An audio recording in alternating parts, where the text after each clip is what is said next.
Alright, so we have Dom here, and he got his top 16 at Spokane Regionals, and he played a very interesting deck. So, Yeah, I played Burning the Abyss Lightstorms. I only had one Dante, so that's why I played this build.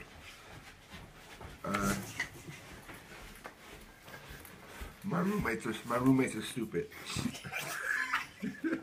I ran 3 tour guides just because it's tour guide is, of course, mandatory. 3 storms, mandatory.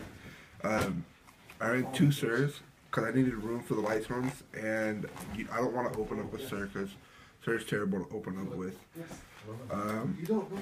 I ran 2 Graphs. I feel if you want to open up with any of the Burning Abyss monsters, it would be Graph because you get pluses off of him, even if you set him or anything. But I still need room for the Lightstorm, that's why I put him at 2. 2 Raidens, just because it's Raiden and he's the best Lightstorm monster for normal summons, besides Lumina. But Lumina, like first turn, he's the best. 2 Lilas for back row. 2 Luminas. I side deck 1 out a lot, depending on my matchups, but most matchups I side it out, unless it's the mirror match, and I keep it in, because in the mirror match, I can make Lightstorm monsters and they can't get over them without exceeding, so I like it. The 2 white dragons and 2 black dragons just to apply pressure, you know. apply pressure! Because applying pressure in this game right now is how you win. I ran 2 Mathematicians, and then my targets for Mathematicians was 1 Dragon and 1 Felice. Dragon was good, just so you can pop the back row, and the Felice was good because I get it. I milled Felice more with the Raiden to special summon it instead of with Mathematician, so it's always good. 2 Chaos Sorcerers and 1 BLS. BLS did work. Had me win almost all of my games. I think it's 27 monsters. Spell cards, I only have 4 spells. 1 Soul Charge, 1 Charge, 1 Allure, and 1 Foolish. You don't need any other spell cards in the main deck anyways, so that's all you need. Trap cards, I ran 3 Karma Cuts, because of course. 3 Wing Blast, because it's a mandatory. I only had 2 Vanities, because I let my friend borrow my other 2. Hey, who let you borrow your Felice, bitch? Yeah, you wouldn't have that Felice now. The Felice is also his, so yeah. I'm not saying I only needed 2. I side decked one of them out a lot, actually, in the tournament. I think every game I sided 1 out, no matter what matchup I was playing. And then I ran 1 Compulse. MVB card in the main deck right there. Let's do the extra deck. I got my 2 boss tokens right there. But so the extra deck, I ran 2 Leviers. Clutch. This is actually clutch because like when I banish stuff, I would want to banish Raiden like first, because then I'll go Levier into Raiden. Mill 2, and then I'll do like a baby dragon, and then I'll sync real quick, and I'll get the other baby dragon, and then I'll make the other baby dragon, and I'll just go ham and put too much pressure on my opponent. So Apply pressure. exactly, apply pressure, my guy. That's our team model right there. I thought it was fucking right in the pussy. No, this is going on YouTube, guys. 1 alley card because it's mandatory. 1 acid golem just to get over things. 1 Nightmare Shark just to, if you need to late game to get in the clutch win. 1 Dante. I only had 1 Dante, but even if I had another Dante, I would still only run 1 Dante. I don't feel like you need Dante all that much. Like, he's not all too broken or anything. And then I ran 1 Downer for the 4s.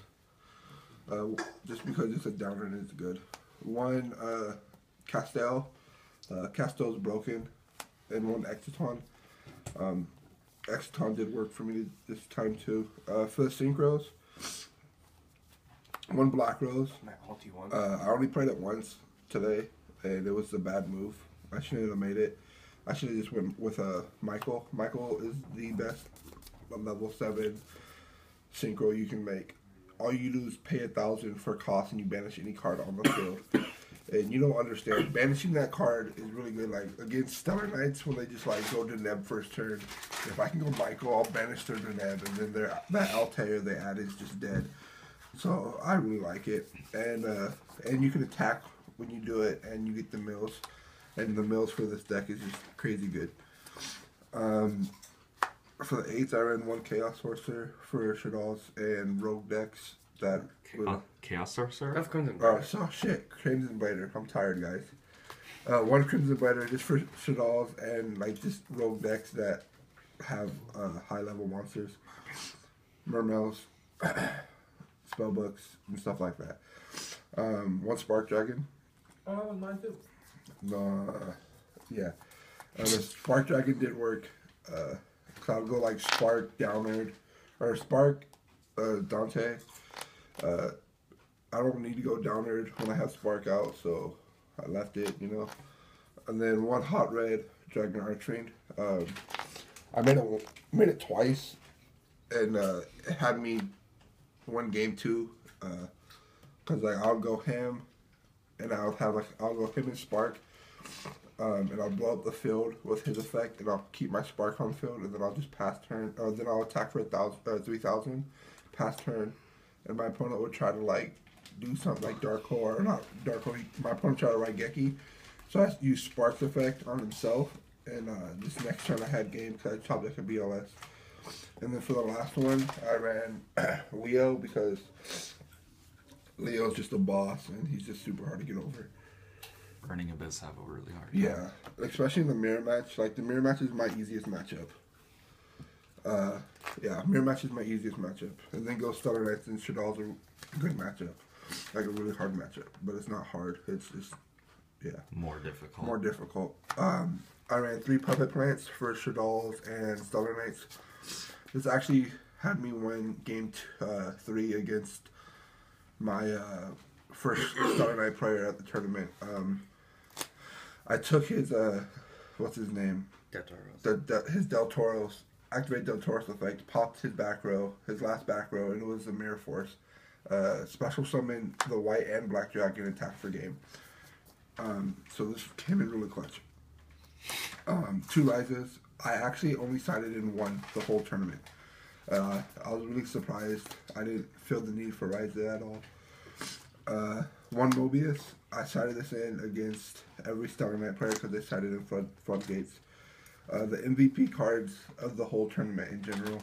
I gotta thank my buddy Davis on the team, brah, for letting me borrow all these. Vanity's Fiend and Majestic's Fiend. This Rex Burning Abyss, this Rex Burning Abyss, this Rex Shaddolls, this kind of Rex Shaddolls. This definitely Rex Stellar Knights, and this Rex Stellar Knights. So, like, I'll just get those 2 out, and I just had instant game right there. Because my opponent would never have a way to get over it. Not with Vanity's Fiend. No. You can't with Vanity's Fiend on the field. No, we're talking about Majestic Fiend. But I'd always save Majestic Fiend until after Vanity's Fiend is dead off the field. 2 Monarch Storm Forces, just because it's a Monarch Storm Force, and it helps with all the Monarchs and these 2 that I side deck to get them out easier without me having to waste a monster. 1 Raigeki, I made it once the whole tournament, and I didn't even draw it, so it's whatever. It's a good card still. It's not as good as it used to be, but it's okay. 2 Trap Stuns against Stellar Knights and Burning Abyss. I actually sided 1 in against a Shaddol player, and he was like, what did he do? He flipped Vanities at the end of my turn, and then he flipped Shadow Games, and I was like, Chain Compulse or Chain Trap Stun, just because I didn't want him to get the Shadow Games, because he would have plugged and he would have had game if he did that. So Applied pressure. I didn't apply pressure. I just played it smart with that play. And then 2 Mirror Forces. People didn't see this coming in the mirror match or in any of the matchups when I sided this in. I sided it in and like I'd be like losing really bad, and then like because they like applied really good pressure, and then they would attack like all out, and I'll just mirror force, and I'll be able to come back usually, and I won. So that's my deck right there, guys. Hope you like it. Alright, guys. This is Dom's face. Say goodbye to it.